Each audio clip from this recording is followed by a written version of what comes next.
La matinale de Radio Classique avec David Abiker. Stéphane, votre invité est le président de l'Alliance mondiale du commerce et président de Mondial Tissu. Avec Del Sol Avocat. Del Sol Avocat, donnez toutes les chances à votre entreprise. Bonjour Bernard Cherki. Bonjour Stéphane Panavi. Merci d'être ce matin sur Radio Classique. Les soldes d'hiver se terminent ce soir. Quel est le bilan de cette édition 2026 ? Alors d'abord, merci de m'accueillir. Alors le bilan, il est mitigé, puisqu'on finit les soldes avec une baisse de moins 1,8%. Donc c'est pas catastrophique, mais c'est relativement faible. Il y a eu 3 jours où il y a eu beaucoup de neige, donc ça peut aussi expliquer ces résultats, mais ça reste un bilan mitigé. Le secteur du commerce a commencé l'année avec une série de mauvaises nouvelles pour le textile et l'habillement. Okaïdi, qui est spécialisé dans les vêtements pour enfants, a demandé son placement en redressement judiciaire. Bouchara, spécialisé dans le linge de maison, l'a fait également. On avait l'impression que la situation s'était stabilisée. Alors, si on prend le cas d'Okaïdi, qui est une très belle marque, c'est vrai qu'Okaïdi est sur un créneau qui est celui de l'enfant, qui d'une manière structurelle baisse beaucoup, pour des questions démographiques que l'on connaît bien, qui est également extrêmement attaqué par les fameuses plateformes ultra fast fashion.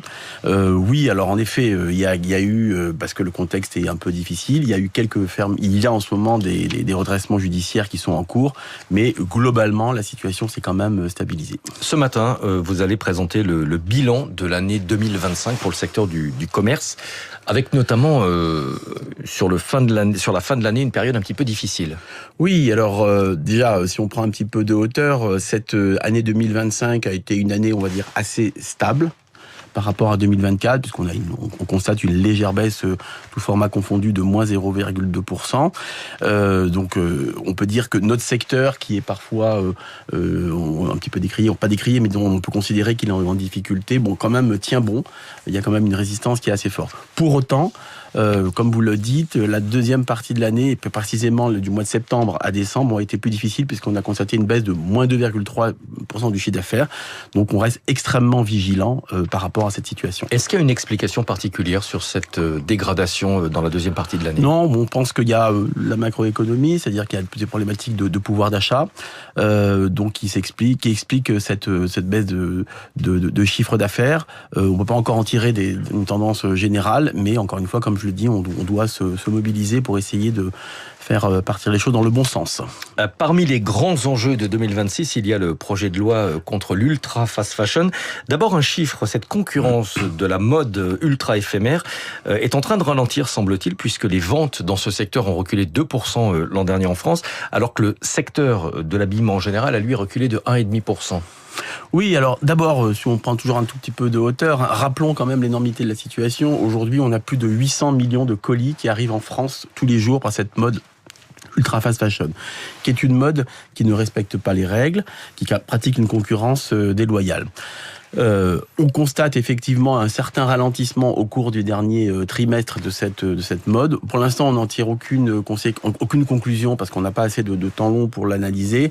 On peut peut-être penser que tout ce qui s'est passé, en tous les cas en France en fin d'année, sur les problématiques liées à Chine, liées à des produits qui étaient illégaux, liées à un modèle qui est quand même de plus en plus remis en cause, peut peut-être expliquer ça-ci.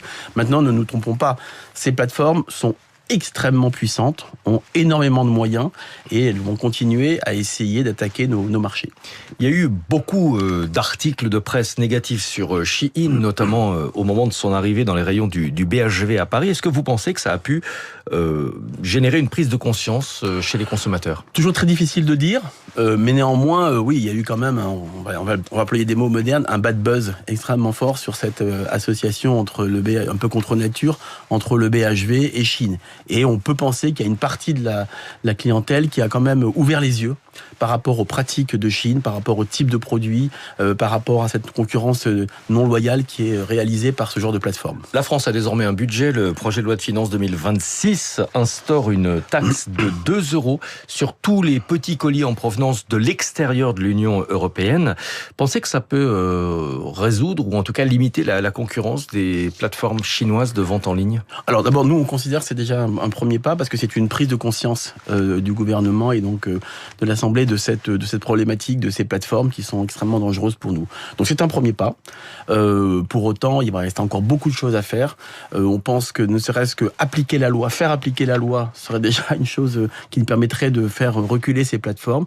Donc oui, c'est un premier pas, mais il y en aura d'autres à mener. Alors le projet de loi Ultra Fast Fashion, au menu de cette année 2026, vous avez le sentiment que le compte n'y est pas, enfin que la copie n'est pas vraiment adaptée à la situation. Alors d'abord, également, comme je le disais, déjà appliquons la loi. Si déjà on appliquait la loi, la réglementation, on pourrait contrecarrer ces plateformes. Bon, maintenant cette loi est posée.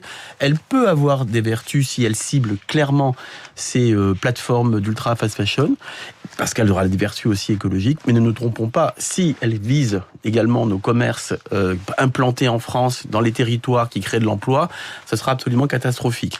Donc on dit chiche, on peut travailler là-dessus, mais il faut trouver des bons critères qui arrivent à cibler ces plateformes, encore une fois, qui pratiquent un commerce non loyal. Mais ce projet de loi ne cible pas explicitement les plateformes chinoises. Non, mais elle peut effectivement, par l'intermédiaire de certains critères, les orienter. L'autre enjeu pour 2026, c'est l'industrie du recyclage. Vous dites le modèle actuel qui consiste à faire payer une taxe aux commerçants ne fonctionne plus. Alors, juste un tout petit peu de pédagogie, comment ça fonctionne. Nous, commerçants, payons ce qu'on appelle une éco-contribution, une taxe, très clairement, pour financer l'industrie de la fin de vie des produits. Jusqu'à présent, ce modèle, dans les quelques dernières années, fonctionnait parce que ces produits étaient exportés, souvent en Afrique. Et on a vu qu'ils terminaient souvent sur des plages. Voilà, ou revendus localement. Sauf que ce système ne fonctionne plus parce qu'à la fois, la seconde main a pris beaucoup d'importance et que les Africains n'importent plus ce genre de produits. C'est, en l'occurrence, les Chinois qui le font. Donc, on est face à un véritable problème de structure. Nous, on pense que on peut s'en sortir par le haut, c'est-à-dire par une vraie réflexion avec une industrie du recyclage, par exemple.